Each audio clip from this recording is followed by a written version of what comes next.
बिस्मिल्लाहिर्रहमानिर्रहीम। अस्सलाम वालेकुम व्यूवर्स, मैं आपका होस्ट मोहम्मद आसिफ और मेरा यूट्यूब चैनल है ETV786। आपसे गुजारिश है कि आप ज़्यादा से ज़्यादा इस चैनल को सब्सक्राइब करें और मेरी वीडियोस को लाइक करें और शेयर करें ताकि ज़्यादा से ज़्यादा लोग इससे फ़ायदा उठा सकें। तो हमारा जो कोर टॉपिक है वो है basic concepts of accounting. Basic concepts of accounting, और इसी सिलसिले में आज हम छठा लेक्चर डिलीवर करने जा रहे हैं और इसका टाइटल है सेल्स जर्नल। तो हम सेल्स जर्नल के कॉन्सेप्ट्स आज सीखने की कोशिश करेंगे। तो आइए देखते हैं सेल्स जर्नल क्या है। द सेल्स जर्नल और cell book or sale day book is a special journal that is used to record all credit sales. Every transaction that is entered in sales journal results in a debit to account receivable and a credit to sales account. All cash sales are recorded in another special journal known as cash receipts journal. Only the goods or merchandise or stock or inventory, these are the things which are usually business deal in, are recorded in sales journal. The sales of assets such as old plant, machinery, equipment and newspaper etc. are not recorded in sales journal. These transactions are entered in journal. तो sales journal, जिसको sales book या sales day book भी कहते हैं, special journal है जिसमें सिर्फ और सिर्फ क्रेडिट सेल्स, ऐसी सेल्स जो उधार पर दी जाती हैं, टाइम पर दी जाती हैं, उनको रिकॉर्ड किया जाता है। जो भी ट्रांजैक्शन इस बुक में दर्ज की जाती है उसका रिजल्ट डेबिट करते हैं अकाउंट रिसीवेबल को और क्रेडिट करते हैं सेल्स अकाउंट को। तमाम कैश की सेल्स एक स्पेशल जर्नल में रिकॉर्ड की जाती हैं जिसको कैश रिसीट्स जर्नल कहा जाता है। तो सेल्स जर्नल में सिर्फ और सिर्फ क्रेडिट सेल्स इंटर की जाती हैं।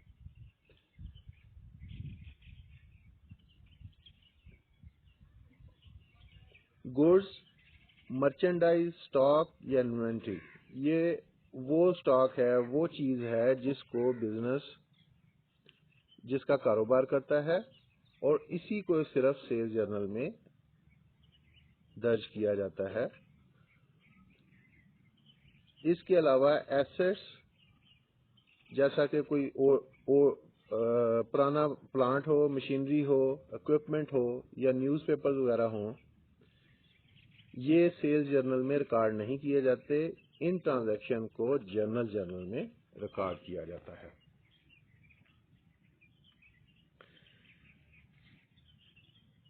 तो जो एविडेंस यूज किया जाता है सेल्स जर्नल में रिकॉर्ड करने के लिए उसको सेल इनवॉइस कहते हैं।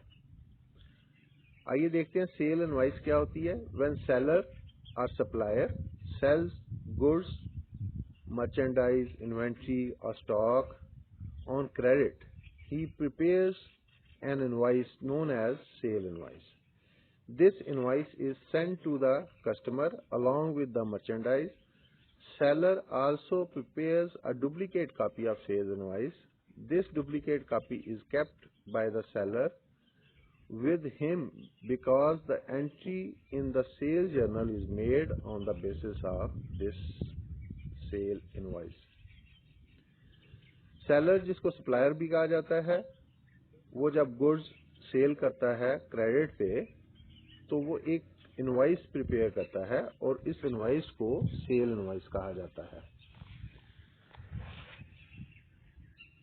ये इनवॉइस कस्टमर को गुड्स के साथ, इन्वेंट्री के साथ या मर्चेंडाइज के साथ भिजवाई जाती है। सेलर इसकी एक डुप्लीकेट कॉपी बनाता है और इस डुप्लीकेट कॉपी को अपने पास रखता है ताकि सेल्स जर्नल में इसकी बेस के ऊपर इंदराज किया जाए। सेल इनवॉइस की शक्ल कुछ इस तरीके से होती है।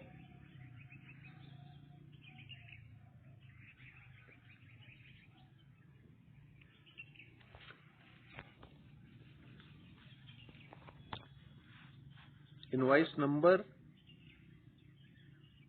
लाजमी दर्ज होता है क्योंकि यही इनवॉइस नंबर हम रिकॉर्ड में हवाले के तौर पर इस्तेमाल करते हैं। डेट लिखी जाती है जिस डेट के ऊपर इनवॉइस बनाई जाए। ड्यू डेट लिखी जाती है जिस पे पेमेंट रिसीव करनी है और उसकी टर्म्स लिखी जाती हैं कि किन बेसिस के ऊपर ये क्रेडिट दिया गया है। इसी तरह सेल इनवॉइस पे कारोबार का नाम और पता, फोन नंबर वगैरह भी लिखा जाता है। यहाँ पे हमने फर्जी एक नाम यूज किया है, एम खलील एंड कंपनी। ये हमारा बिजनेस है और ये सेल इनवॉइस बना रहा है। इसी तरीके से इसमें कस्टमर का नाम लिखा जाता है, उसका पूरा एड्रेस लिखा जाता है, फोन नंबर वगैरह लिखा जाता है ताकि उसको ट्रैक करने में आसानी हो। उसके बाद क्वांटिटी लिखी जाती है, डिस्क्रिप्शन का कॉलम होता है, रेट का कॉलम होता है, अमाउंट का कॉलम होता है और टोटल का कॉलम होता है। रिमार्क्स में भी कुछ ना कुछ जो सा ना वो लिखा जा सकता है, कुछ टर्म्स वगैरह जो सा ना वो लिखी जा सकती हैं या कोई कमिटमेंट लिखी जा सकती है। तो इसमें बेसिक जो कॉलम्स होते हैं वो quantity, description, rate, amount, total और रिमार्क्स। तो नॉर्मली ये कॉलम होते हैं सेल इनवॉइस में। यहाँ पे हमने ये चाय का कारोबार करने वाली कंपनी है और किसी डीलर को चाय बेच रही है। क्वांटिटी 1000 यूनिट्स दर्ज किए गए हैं। उसकी डिस्क्रिप्शन लिखी गई है कि ये एक कार्टन 200 बॉक्सेस जिनमें एक बॉक्स में 100 टी बैग्स हैं और उसका ग्रेड लिखा गया है कि ये चाय ए ग्रेड की है। इसका रेट पर कार्टन 500 है। तो क्योंकि 1000 कार्टन सेल की गई है तो टोटल अमाउंट बनेगी 500,000।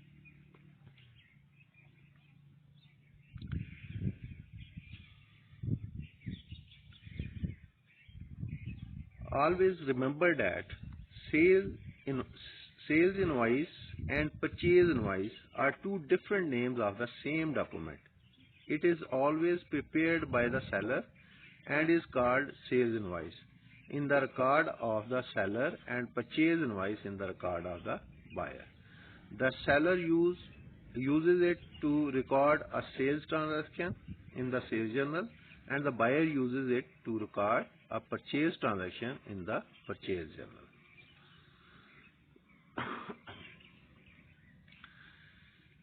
याद रखने की चीज क्या है कि सेल इनवॉइस और परचेज इनवॉइस एक ही डॉक्यूमेंट के दो नाम हैं। सेलर इसको ड्राफ्ट करता है, बनाता है, प्रिपेयर करता है और सेलर अपनी बुक्स में इसको सेल्स जर्नल में सेल के तौर पर दर्ज करता है और इसी तरीके से कस्टमर इस इनवॉइस को अपने रिकॉर्ड में परचेज जर्नल में दर्ज करता है।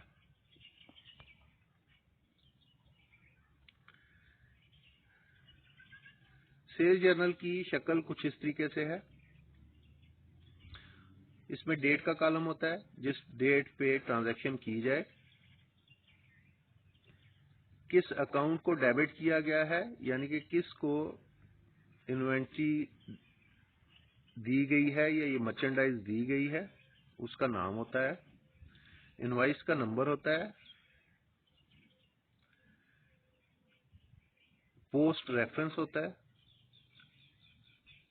और आगे फिर डिस्क्रिप्शन होती है जिसमें जो अकाउंट रिसीवेबल को डेबिट किया जाता है, सेल्स को क्रेडिट किया जाता है, जो भी उसकी टोटल अमाउंट होती है, और एक कॉलम होता है कास्ट ऑफ गुड्स सोल्ड के लिए, कास्ट ऑफ गुड्स सोल्ड को जिसमें डेबिट किया जाता है और इन्वेंट्री को क्रेडिट किया जाता है। तो date account debited, invoice number, post reference, account receivable debit, sales credit, cost of goods sold debit और इन्वेंट्री क्रेडिट। तो ये जो सा ना वो उसमें कॉलम्स होते हैं। अब मिसाल के तौर पे 1/10/2021 को मलक ट्रेडर्स को 10 लाख रुपए की गुड्स बेची गई हैं। इनवाइस की वैल्यू थी 10 लाख। तो हमने अकाउंट रिसीवेबल को 10 लाख से डेबिट किया और सेल्स को 10 लाख से क्रेडिट किया। अब वो जो 10 लाख की गुड्स बेची हैं उसकी प्राइस है 800,000, 8 लाख। तो हम cost of goods sold debit करेंगे 8 लाख से और इन्वेंट्री क्रेडिट करेंगे 8 लाख से। तो इसी तरीके से दूसरी ट्रांजैक्शन है 15/10/2021 को की गई है हमदान ट्रेडर्स को। उसका इनवाइस नंबर लिखा गया है, पोस्ट रेफरेंस लिखा गया है। पोस्ट रेफरेंस नॉर्मली वो डेटर्स हैं जिनके नाम पे आपने क्रेडिट इशू किया है। अकाउंट रिसीवेबल कह सकते हैं, इंडिविजुअल्स अकाउंट रिसीवेबल। तो उसकी जो अमाउंट थी इनवाइस की वो 500,000 थी, 400,000 उसकी कॉस्ट वैल्यू थी। तो ये शक्ल होती है तकरीबन सेल्स जर्नल की। कॉलम्स की थोड़ी सी एक्सप्लेनेशन कर देता हूँ ताकि आसानी हो समझने के लिए। Date, this column is used to record the date on which the sale is made. Normally it is the same date as written on the invoice. Account debited, this column is used to enter the name of customers whose individual account are maintained in accounts receivable subsidiary ledgers. Invoice number, the sales invoice number is written in the column. Post reference, the entries in sales journal are posted on daily basis to relevant accounts in accounts receivable subsidiary ledgers. The post reference is used to enter account number of individual accounts in the account receivable subsidiary ledger in which the entries are posted. Account receivables and sales. In this column, the net amount receivable from customer is written. In the general ledger, the account receivable account is debited and sales account is credited by the total of the column. Cost of goods sold and inventory. In this column, the cost price of the merchandise sold is entered. In general ledger, the cost of goods sold account is debited and inventory account is credited by the total of this column.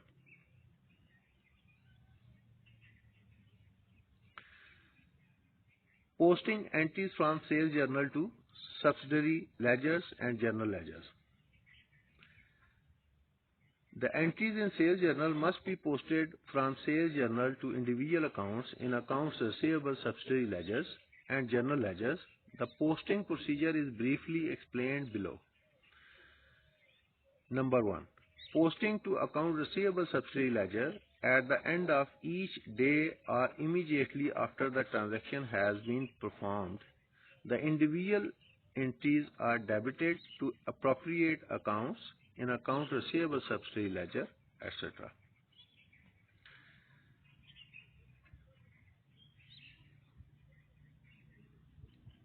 Number 2. Posting to general ledger.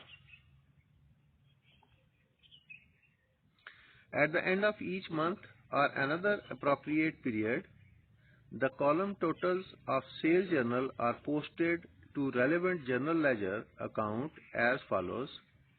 Number 1. The total of account receivable and sales column is debited to the account receivable account and credited to the sales account in the general ledger. The total cost of goods sold and inventory column is debited to cost of goods sold account and credited to inventory account in the general ledger.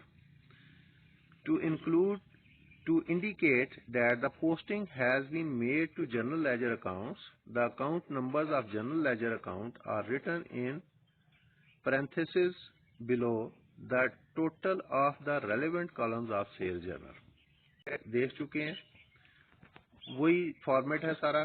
Date का column है account debited, invoice number, post reference, account receivable debit, credit, sale credit, cost of goods sold debit और inventory credit. इसमें एक entry और की गई है Ramzan traders की और उसका टोटल करके उसको सम अप किया गया है ताकि आसानी से समझ लग सके कि इनके इस जर्नल के ऑब्जेक्टिव्स क्या हैं.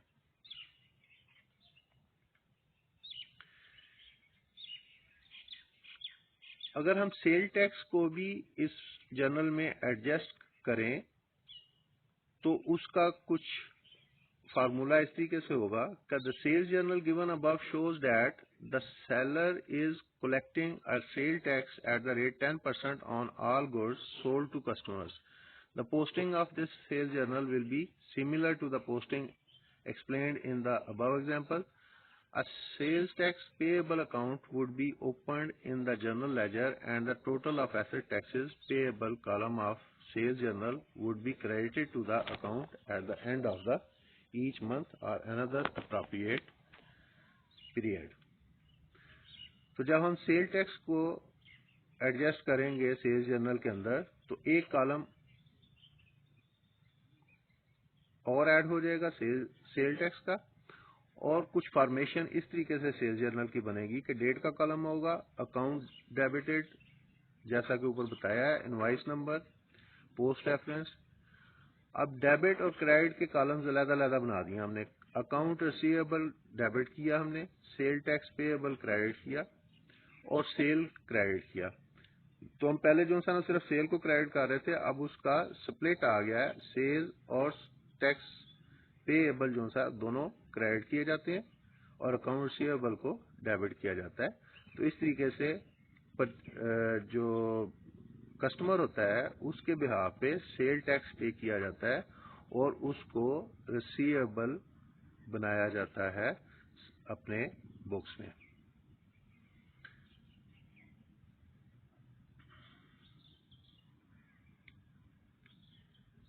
Note: in normal courses of business, when customers receive damages, defective, low quality or otherwise undesirable goods, they may return them to the seller or may have the option to retain them at a reduced price.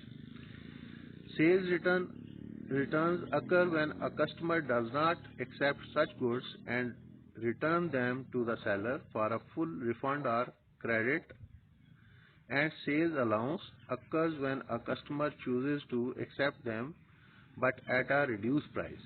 In a company's journal ledger, the sales return and the sales allowances are recorded in a single account known as sales return and allowances account. तो एक चीज note करने की है कि तमाम बेची जाने वाली गुड्स जरूरी नहीं कि बिल्कुल 100% ठीक हों. उनमें डिफेक्ट्स आ सकते हैं, उनकी क्वालिटी कम हो सकती है या आप कह सकते हैं कि अनडिजायरेबल गुड्स हों, वो गुड्स जो डिजायर की गई थी वो ना हों. तो कस्टमर उन गुड्स को वापस करने की ऑप्शन उसके पास होती है या उसको कम प्राइस के ऊपर रिटेन करने की ऑप्शन होती है. जब वापस किए जाते हैं तो उसको सेल्स रिटर्न कहा जाता है और अगर रिटेन कर लिए जाएं तो उसके ऊपर अलाउंस दिया जाता है. तो इन दो हेड्स के लिए एक अलहदा जर्नल यूज किया जाता है, लेजर यूज किया जाता है जिसको सेल्स अलाउंस और सेल्स रिटर्न जिसमें इंदराज की जाती हैं। सेल्स रिटर्न और सेल्स अलाउंस के लिए एक ही अकाउंट यूज किया जाता है और उसमें जो डिफेक्टिव गुड्स रिटर्न होती हैं या रिटेन की जाती हैं डिस्काउंटेड प्राइस के ऊपर, उनका इंदराज किया जाता है। तो इसके साथ हमारा आज का लेसन सेल्स जर्नल खत्म हुआ।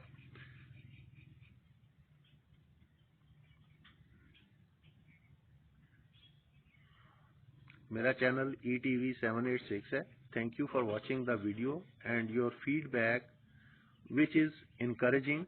Please like and share the video and subscribe the channel more and more so that these videos can reach to the people really need this information.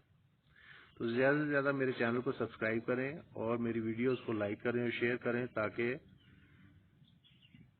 इस इंफॉर्मेशन की जिसको ज़रूरत है उस तक पहुंच सके। आपका बहुत शुक्रिया। अस्सलाम वालेकुम व रहमतुल्लाहि व बरकातहू।